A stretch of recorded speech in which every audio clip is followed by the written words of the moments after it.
Good morning, Keller Williams, and welcome back to the KW Command 66-Day Challenge 7.0. And today is day 54. So today we're going to wrap up our consumer applet training and talk about collections. Collections is essentially your ability to curate a list of properties that you would like for your buyer or seller to view when they log on to your agent site or your agent consumer app. So let's take a look at how we can create those collections for your clients by jumping into the consumer applet. And we're going to click on the collections tab.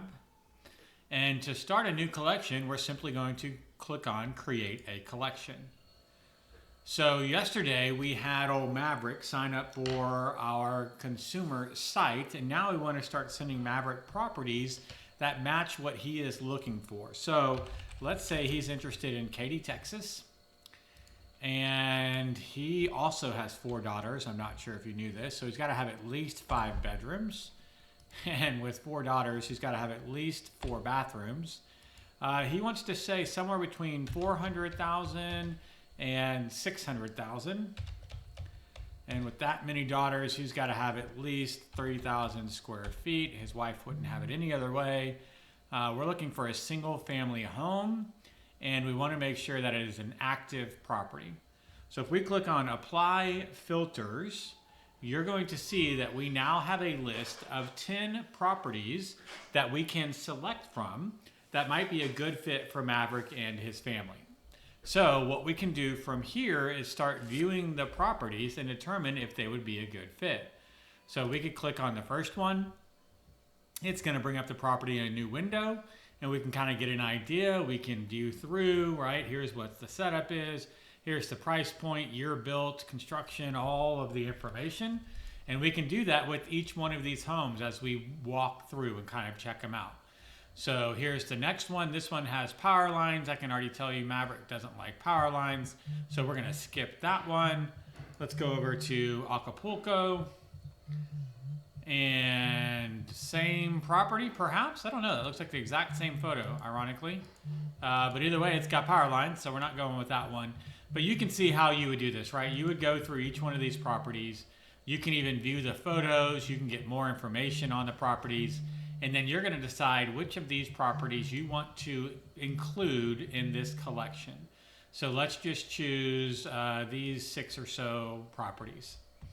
Once we have selected the specific properties that we want to include, we have to name the collection. So this is Mavericks, Katy area homes 5, 4 plus, right? So 5 bedrooms, 4 bath plus. And we're going to go ahead and choose to create that collection. Once we've created the collection, we then need to assign a specific contact or contacts to the actual collection. That's our second step. So we can choose to assign contacts. And now the only contact that we have is Maverick. Why is that? Well, he's the only one that has been branded to us, meaning he's the only one that's actually registered at either our consumer site or on our consumer app. So we're going to go ahead and select Pete Maverick Mitchell as the contact to assign this collection to, and we're going to click on Assign. So what does that look like on the other side? Well, I went ahead and registered Maverick, right? And we're logging in as Maverick, as he would do if he were logging in to your consumer site. So right now, Maverick's logged in at martymiller2.kw.com.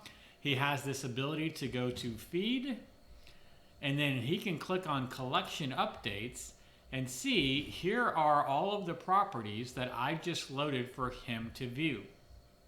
He can take a look at any one of these properties, and they're going to pull up an actual page with all the information, right? And you can see that this is an agent pick, all of the information about the property. If he wants to ask a question or request a tour, of course, he can do that as well. But when he comes back in, so if he goes back to the site, excuse me, he can view any one of these properties, right? He can also favorite them, and he can leave a note about the home, right? I really like the backyard, and then click on Save. That way he kind of has an idea of why this property was one of his favorites. On the flip side, Maverick can actually now go look for his own properties in Katy. And he's gotten some that I've recommended, but maybe he's going to go in and he's going to look and he's going to say, you know what, we got a raise and we're now in that $600,000 to $700,000 range, and we want a single family home, and let's go with 5 plus, 4 plus, but you know what, Marty, we need a little land. So let's do a lot size of at least an acre and filter. Well, you can see that's only going to give us a few properties, but let's go ahead and click on this one, right? And we can go in as Maverick and say, okay, let's check out this property. Ooh, I really like how this is laid out. I want to actually mark this one as one of my favorites. This is the consumer creating their own collection. And you can see they have a default collection called favorites, and they click on save. If they now go back to their collections, they're going to see that they have 2 collections. One is the one that I created, and here's its name.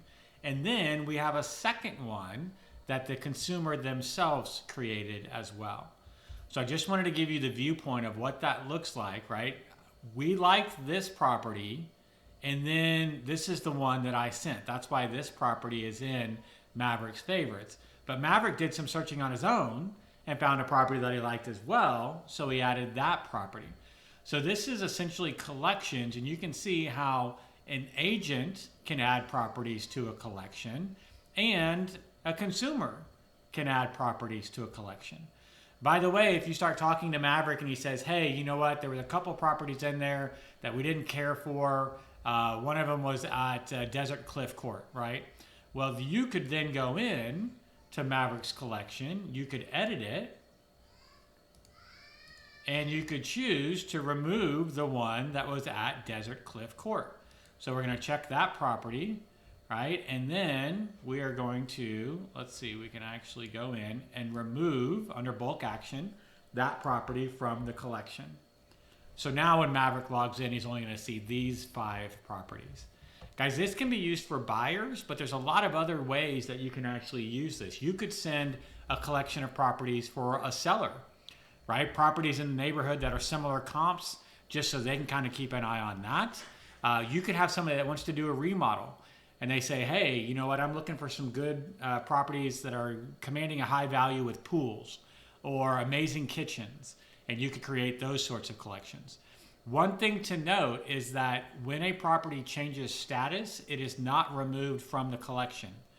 So you do need to stay on top of this. Last thing you would want to do is create a collection, and 30 days from now, your client finally logs into your site or app, sees the collection, but all the properties are either sold or off market. So it is something important to note that if you're creating collections, you do want to stay on top of updating them such that there are new properties in there and that you're removing the old properties that are no longer available for purchase, because we all know every buyer, the one property they're going to want to see or buy is the one that's already under contract. So don't set yourself up for that heartache. Monitor your collections and update them as necessary. That's it for today, guys. A quick video on the consumer app and the collections feature that we have available inside of KW Command. As always, I hope you're doing really well, and I look forward to talking to you again real soon.